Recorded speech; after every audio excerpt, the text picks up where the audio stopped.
इमरान खान साहब यहाँ तशरीफ लाएंगे और आज की इस तकरीब का जलसे का हम बाकायदा आगाज करेंगे। इस वक्त हम साउंड चेक कर रहे हैं, आवाज़ टेस्ट कर रहे हैं, साउंड की आवाज़ चेक करें और उसके बाद बाकायदा जलसे का आगाज का ऐलान किया जाएगा। तो हम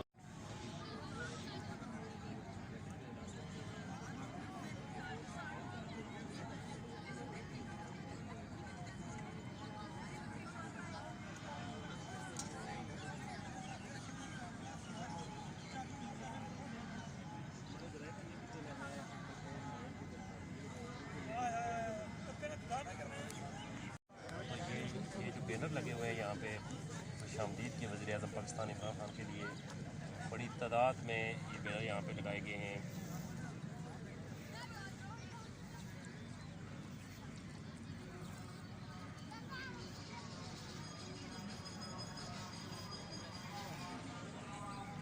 आपने हमारे साथ रहना है, डेली साफ न्यूज़ पेज के हमारे साथ रहना है। वज़ीर-ए-आज़म इमरान खान सरकार को पहुँचने के लिए शदीद मुश्किलात का भी सामना है।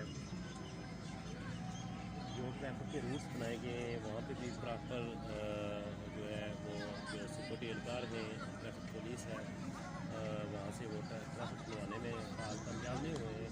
और जो हमें इत्तलात मिल रहे हैं काफ़ी लोग जो है वो पीछे जो है बाज़ार में फंसे हुए हैं।